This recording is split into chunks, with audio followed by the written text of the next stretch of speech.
Oke, halo teman-teman. Jadi pada kesempatan kali ini saya akan menjelaskan bagaimana cara mengolah data pada praktikum biologi perikanan subbab analisis makanan. Nah, di sini saya sudah selesai mengerjakan, jadi saya tinggal menjelaskan saja ya. Nah, yang pertama itu kalian harus nyiapin datanya nih. Datanya itu terdiri dari nomor ikan, panjang total, bobot ikan, jenis kelamin, TKG, panjang usus, organisme, nomor unik, jumlah organisme, rata-rata, volume jenis, dan volume rata-rata. Nah, langkah pertama yang harus kalian lakukan itu, kalian harus membuat nomor unik. Nah, nomor unik ini terdiri dari nama organismenya dan kode ikannya ini. Nah, rumusnya itu bisa didapat dari ini nih, organisme dan nomor ikan. Lalu di drag aja nanti. Nah, lalu kita lanjut. Oh ya, sebelumnya ini organismenya itu kan ada yang salah tuh nama-namanya. Nah, kita diubah dulu aja nih di sini. Misalnya namanya Nitzania. Jadi diganti dengan Nitzania pakai S. Gitu. Lalu untuk menghitung rata-rata. Rata-rata itu nih average dari jumlah organisme pada ulangan. Jadi setiap ulangan ini nanti dijumlahkan lalu dibagi 3. Jadilah ketemu rata-rata. Lalu untuk volume jenis rumusnya ini VLOOKUP. Nah, rumus VLOOKUP ini tuh untuk kayak mencari gitu loh teman-teman, kayak mencari data gitu. Nah, rumusnya itu ini organisme, koma, data dari organismenya ini, lalu koma lagi dua itu dapat dari mana, dua itu dapat dari kolomnya ini. Kolomnya kan ada organisme dan volume, berarti jumlahnya 2. Lalu koma lagi 0 itu menandakan berarti false. False itu kayak harus tepat hasilnya. Misalnya Nitzania, ya ketemunya harus Nitzania, nggak boleh yang lain gitu. Harus tepat Nitzania. Lalu nanti kalau udah ketemu di drag aja, lalu untuk volume rata-rata. Ini rumusnya rata-rata dikali volume jenis. Jadilah volume rata-rata. Nanti di drag aja. Nah, setelah kita sudah menyiapkan semua tabelnya ini, lalu kita akan membuat tabel sesuai jenis kelamin. Nah, di sini kan ada 2 nih, jantan dan betina. Kita akan mengerjakan yang jantan dulu. Lalu kalian harus membuat kolom sesuai organismenya ya, Gizania, Chaetos, Thalassionema, dan lain sebagainya. Lalu yang ini itu J1, J4 itu kode sampelnya teman-teman. Sampelnya kan kode sampelnya kan J1, J4 sampai J59. Lalu setelah kita membuat kolom tabel sampelnya, kita buat sigma V, sigma VI, OI, VI, OI, IP, PIJ, dan PIJ kuadrat. Nah, bagaimana sih cara mencari di kolom ini? Caranya itu pakai rumus ini. If error, terus habis itu VLOOKUP, kita cari datanya yang mana, lalu masukkan jenis organismenya, ketikkan dan, lalu masukkan sampel organismenya, ini J1. Lalu koma lagi, table array-nya. Table array-nya itu kita ngambil yang ini, dari nomor unik, jumlah organisme, dan rata-rata. Lalu koma lagi 5, kolom index number. Itu kita dapatkan dari ini, kolomnya ada berapa? 1, 2, 3, 4, 5, berarti isikan 5. Terus ini false, false itu berarti tepat eksak satu hasil itulah. Yang Nizania aja, nggak boleh yang lain gitu. Lalu koma lagi, ketikan tanda petik 2. Nah, tanda petik 2 ini artinya apa? Artinya kalau Nizanianya tidak ditemukan, berarti itu kolomnya diisi kosong aja gitu. Nah, kita dapatkan hasil segini. Lalu kita drag aja dari sini sampai sini. Lalu dari J1 sampai J59. Otomatis kita udah dapat semua datanya ini. Lalu untuk mencari sigma V gimana caranya? Caranya itu sama dengan sum if. Lalu masukkan range-nya. Range-nya itu didapat dari volume rata-rata, lalu koma, masukkan kriterianya. Kriterianya didapatkan dari jenis organisme, lalu koma lagi masukkan ke sum range. sum range-nya didapat dari volume rata-rata. Oh, tadi yang range itu berarti organismenya, teman-teman. Nah, nanti tinggal di enter aja, ketemunya segini, di drag, terus ini nanti dijumlahin pakai rumus sum biasa aja. Lalu kita nyari VI. VI rumusnya gimana? Rumusnya itu sigma V per jumlah dari sigma V itu sendiri. Lalu kita dapat di enter, lalu di drag aja, terus nanti dijumlahin juga. Lalu kita mencari OI. OI itu rumusnya konta value 1, value 2. Ya, ini di blok aja nih teman-teman ininya. Di blok dari sini sampai sini. Min con blank. Con blank itu artinya apa? Berarti dia akan menghitung kolom yang kosong. Kayak ini kan kosong nih, kosong. Nanti dia akan hitung. Berarti dikurangi con blank, berarti ini interpretasinya gini.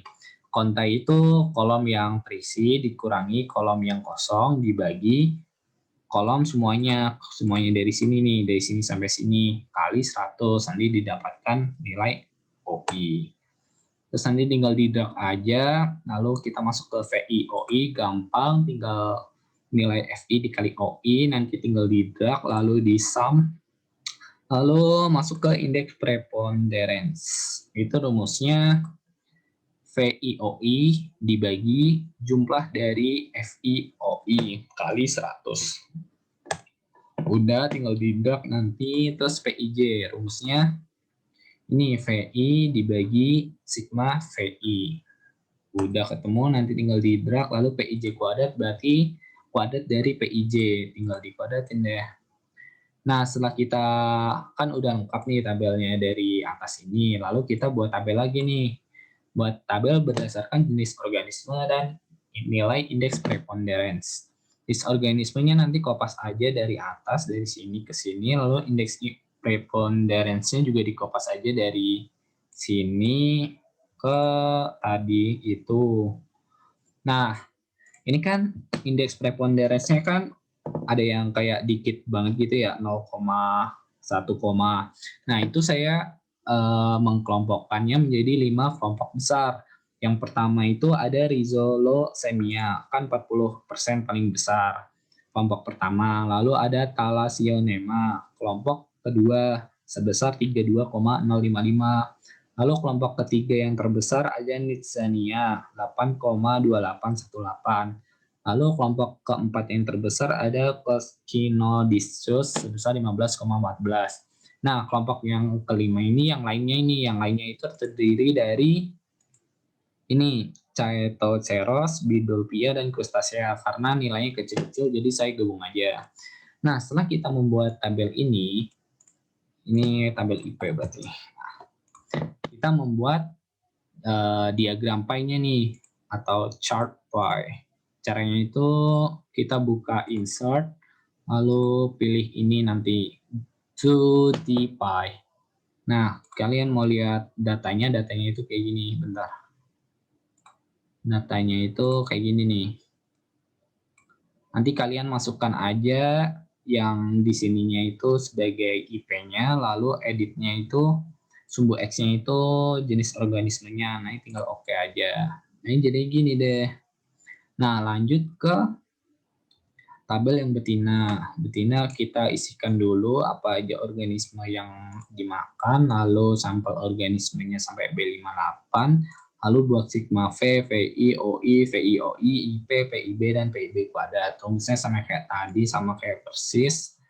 Tinggal dilakuin aja. Terus ini juga nih, jenis organismenya kan ada beberapa nih. Nah, saya ambil 5 kelompok yang terbesar. Yang pertama itu ada ini Tintinopsis sebesar 69%, lalu ada Diatom sebesar 10%, ada Rhizolosemia sebesar 6,9%, Thalassionema sebesar 4,5%, dan yang lainnya. Lainnya itu saya ngambilnya terdiri dari Nitzania, Coscinodiscus, Crustacea, dan Verticalera. Lalu kita buat datanya kayak tadi. Nih, kita lihat datanya. Kita lihat diagram pie-nya. Nah, kayak gini. Udah deh, ini bagian ini selesai sekarang. Lalu kita lanjut ke tumpang tindih. Nah, di dalam tumpang tindih ini ada beberapa data yang kita perlukan. Yang pertama ada jenis organisme yang dikonsumsi ikan, lalu ada PIJ, PIJ kuadrat, PIB, PIB kuadrat, PIJ, PIB, dan CH. Nah, gunanya PIJ dan PIB itu untuk membandingkan antara tumpang tindih relung yang terjadi antara ikan jantan dan ikan betina. Yang J itu berarti jantan, B itu betina. Kita kopas aja dari data yang sebelumnya dari sini, tinggal dikopas-kopas aja, lalu jadi gini. Kecuali pada PIJ dan PIB itu kita harus hitung sendiri. Caranya gampang sih, tinggal PIJ kali PIB. Lalu habis itu kita jumlahkan semuanya. Lalu kita cari CH. CH itu opsinya 2 dikali PIJ, sigma PIJ dikali PIB dibagi sigma PIJ kuadrat ditambah sigma PIB kuadrat. Nah, nanti udah ketemu. Tinggal kita buat tabel ininya. Tabel tumpang tindih relung. Didapatkan hasil bahwa sigma PIJ kuadrat sebesar 0,26845, sigma PIB kuadrat sebesar 0,39146 dan CH sebesar 0,14828. Lalu kita lanjut ke subbab hubungan volume dan panjang. Nah, adapun data yang kita perlukan nih ada nomor ikan, panjang total, panjang usus, volume rata-rata, nomor ikan, panjang total, volume rata-rata. Nah, kita buat dulu ini, kita sortir dulu. Ini kan ada yang kayak data kosong. Kita pindahin aja jadi 1, J1, J4, J6, dan seterusnya. Nah, cara mencari volume rata-rata itu gimana? Kita pakai rumus sum if. Sum if sama dengan sum if range-nya itu dari nomor ikan, lalu koma F3 itu kriterianya berarti nomor ikan, lalu sum range-nya itu volume rata-rata. Nanti tinggal di enter, lalu tidak ke bawah udah selesai. Nah, kita sekarang mencari nilai A dan B. A itu berarti intercept dan B itu slope, dan R kuadrat itu ya R kuadrat. Kita punya 3 nih, komposisi jantan, betina, total. Nah, cara nyari nilai A itu gimana? Pakai rumus intercept. Intercept dari nilai Y itu berarti volume rata-ratanya ikan pada ikan jantan doang, karena kita akan mencari ikan jantan dulu. Lalu, koma, nilai X-nya berarti panjang total pada ikan jantan dulu, lalu di enter. Bentar.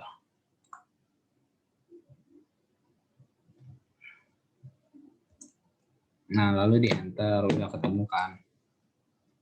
Nah, yang betina itu juga sama. Tapi volume rata-rata atau nilai Y-nya itu tinggal diganti yang betina, lalu yang X-nya itu juga diganti panjang total. Kalau yang total itu berarti ini nanti nilai Y-nya itu semuanya dan nilai X-nya itu semuanya. Nah, cara nyari R kuadrat itu gimana? Caranya pakai rumus RSQ, nilai dari Y, nilai dari X. Sama kayak tadi caranya. Nah, sekarang kita akan membuat persamaan umum. Persamaan umum dari hubungan volume dan panjang itu sama dengan A ditambah BT, di mana A itu nilai intercept, ditambah B, B-nya itu nilai slope, dan PT itu panjang total. Kita dapatkan hasil dari sini. Kan tadi FM. Coba sekarang yang jantan dulu ya. Jadi kan VM sama dengan, berarti nilai A 9,25 ditambah min 2,149 gitu. Tapi di Excel saya itu nilai 0, bla bla blanya dan seterusnya itu nggak kebaca, jadinya ini jadi 0 PT gitu. Nah, interpretnya ini menunjukkan bahwa setiap penambahan panjang tubuh ikan setiap satu satuan maka akan mempengaruhi volume sebesar 7,4102 min E06. E06 itu maksudnya nilai desimalnya 0,0000 sampai seterusnya gitu. Nah, ini tuh yang nilai ini itu tergantung dari nilai A-nya, nanti kita sesuaikan saja. Ini saya menginterpretasikan ikan totalnya. Nah, lanjut ke PUR atau panjang usus relatif. Adapun data yang kita perlukan, yang pertama ada nomor ikan, panjang total, panjang usus relatif rata-rata, dan keterangan. Nah, cara mencari panjang usus relatif itu bagaimana? Caranya itu dengan cara panjang usus dibagi panjang total, nanti tinggal di enter, lalu di drag ke bawah, udah selesai. Terus nanti cara nyari PUR rata-rata itu berarti average dari panjang usus relatif yang sudah kita cari. Lalu nanti didapatkan hasil 0,25792. Nah, keterangannya itu berarti interpretasi. Interpretasinya kan berarti panjang usus relatifnya kurang dari 1. Nah, apabila panjang usus relatif kurang dari 1, berarti ikan ini termasuk ikan karnivora karena panjang ususnya relatif kurang dari 1. Apabila panjang ususnya lebih dari 3, berarti ikan herbivora. Kalau panjang ususnya 1-3, berarti ikan omnivora. Nah, begitu saja pemaparan singkat dari saya. Apabila ada salah dan kurangnya saya mohon maaf dan terima kasih. See you on the next video. Bye-bye.